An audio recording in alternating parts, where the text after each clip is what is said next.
Good morning, guys. It's Parker. It's Father's Day. Get over here. Shout out to all the excellent fathers out there. Happy Father's Day. So we just got day 2 course instructions, and you actually only get these 30 minutes, exactly 30 minutes. They wouldn't even let me take it a second early before the start. So we're gonna look through this packet, figure out where we need to go, and get this car on the road. Doing a pit stop, stopping for gas, and it looks like, unfortunately, we do have a bit of a coolant leak, so the car is overheating. Gonna try to figure that out. I guess the coolant reservoir is having some problems, and also the coolant is kind of a dirty looking color, so maybe we can replace it and patch things up with some tape or buy some new hoses. But for now, the car is overheating, which is not a good thing.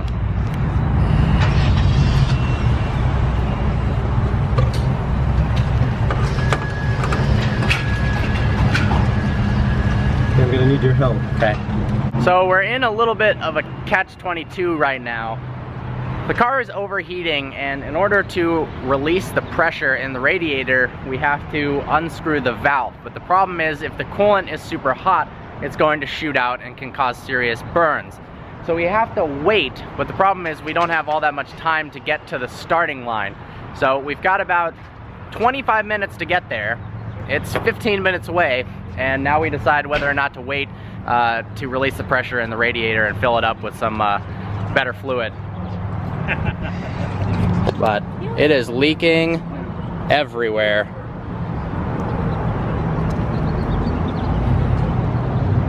Got a new radiator cap from O'Reilly's. The guy was nice enough to help us out, drive my dad over there, and even paid for the cap. Got it fitted, was able to open it up, release the pressure, get some coolant in the radiator. I think we're good to go.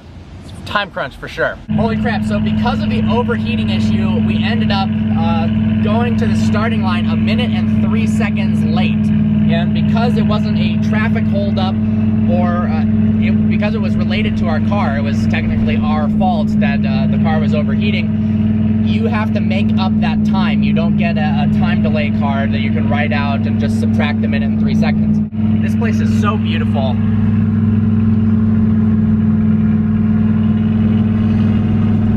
I don't know, Dad, are we getting close to the Sierras at this point? We're in the Sierras. Sierra Foothills. Sierra Foothills. So there's a bike race actually going on right now. But man, it has been gorgeous. And I'm actually really excited to get to some places that me and my dad have never really been before. We've gone to Lake Tahoe many, many times, although I've never really been on this road that we're on right now.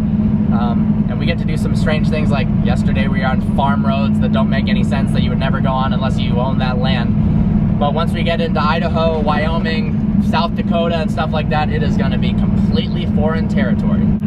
So check this out. This is the mental math I was doing. It just freaking scribbles everywhere.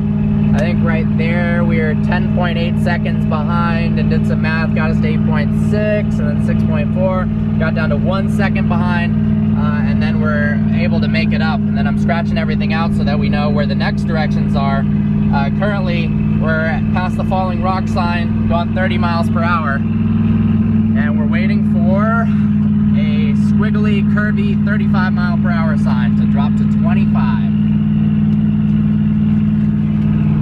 How's it going? Happy Father's Day again. Thank you. Illuminati confirmed. Absolutely gorgeous.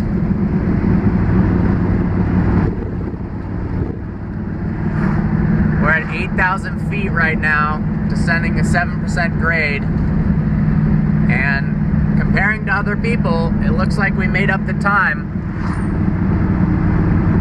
Wow. Ran into some major trouble. So there is a fire truck on the rally, a really old one, that yesterday didn't even finish, and it appears it can't go more than about 15 miles an hour because we came up behind it.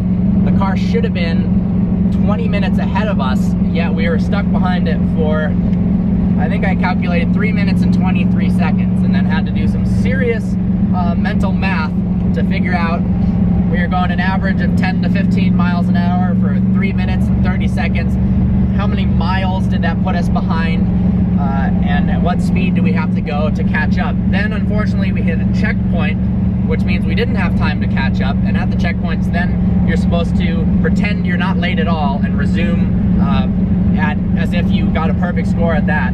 And we're gonna have to submit a time delay, because you are actually allowed to do time delays for things like traffic, or if someone else breaks down in front of you, or there's a crash, because none of that's your fault.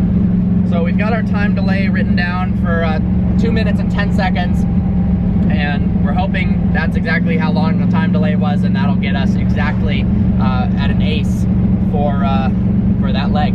Currently, we are in 4th place for the rookie class. The rookies are all in their own division out of 27 teams, and if you win as the rookie, you win $7,500. So between the two of us, that would be really freaking cool. What do you mean between the two of us? No. No? No. What do you mean, no? I'm not splitting it. Alright. It's Father's Day. Yeah, your $7,500 Father's Day present? Alright, there's a stop ahead. Gotta go. Probably gonna fight my dad over this. Well, we're finally done with this leg. We're coming into town. We're gonna find out, reference some other people to see how we did. But we've got, looks like some people waiting to see everyone come in. Not the, let's see. We're at 4,750 feet. My ears are plugged up.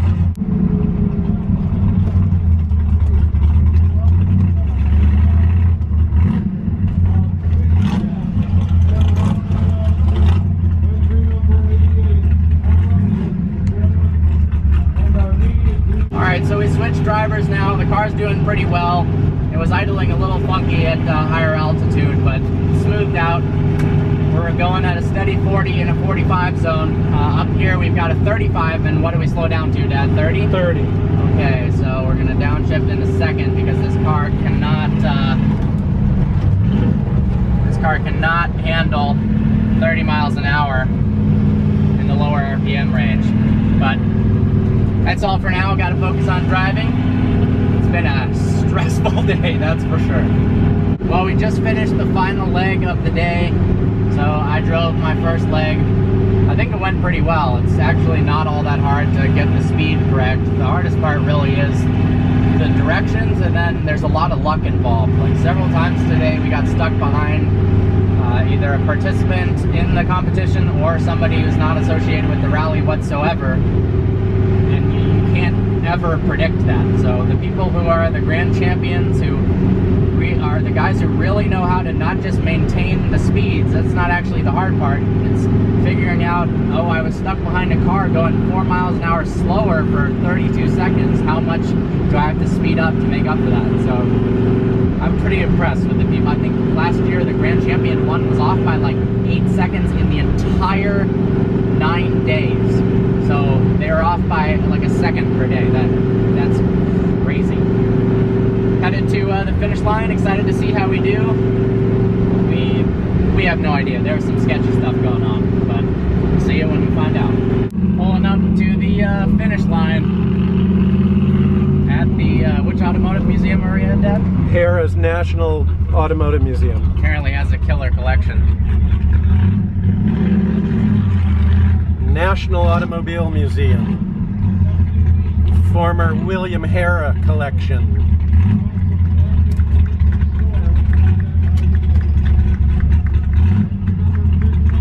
Meister. Hi. Hey! And this is How's it going tonight?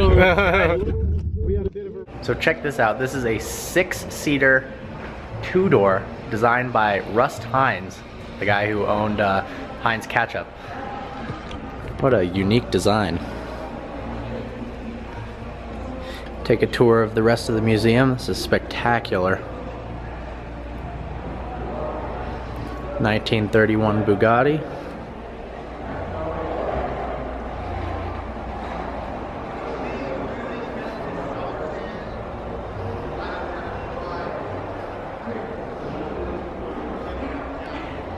Behind me is a 1952 Allstate, and yes, that is the same company as Allstate Insurance. And the crazy part is you could actually buy one of these cars at Sears.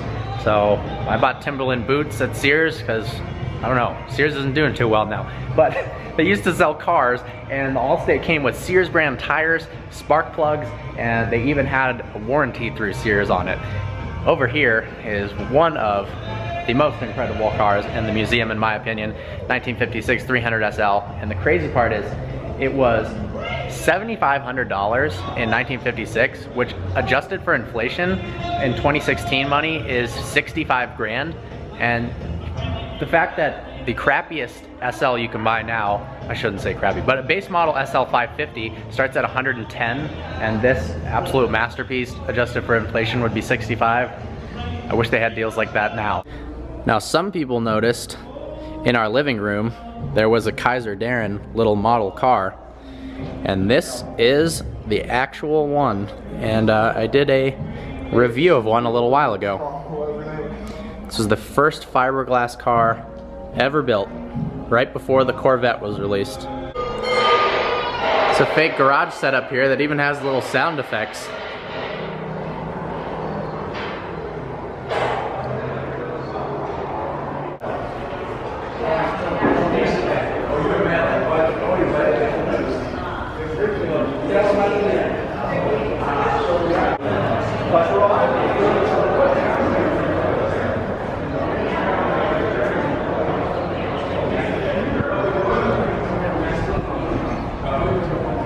Look at this thing.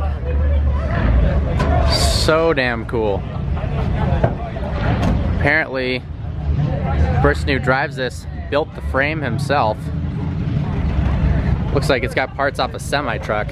Look how big this engine is. My God.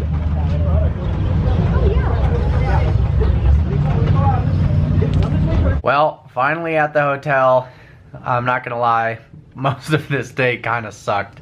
The good news is, got to hang out with my dad on Father's Day, and of course I drove the Shelby, so that was a lot of fun. But man, did we have so many things against us, from the car having a coolant issue in the beginning to 10 minutes after we started, we got stuck behind a car going 10 miles an hour for several minutes. Then at one point a lady was behind us, not on the rally, who laid on the horn for a solid 3 minutes because she couldn't pass us when we were going about 5 miles an hour under the speed limit. We were required to do that by the rally. And clearly, one, it's a really old car, and two, we have this big vinyl on the back that says rally car, slow moving, may come to sudden stops. So I don't know, maybe she can't read. Looking forward to hopefully having a better day tomorrow. We got all the crap out of the way today. Hope you enjoyed this video. Like always, please browse our channel and subscribe. Look forward to seeing you next video.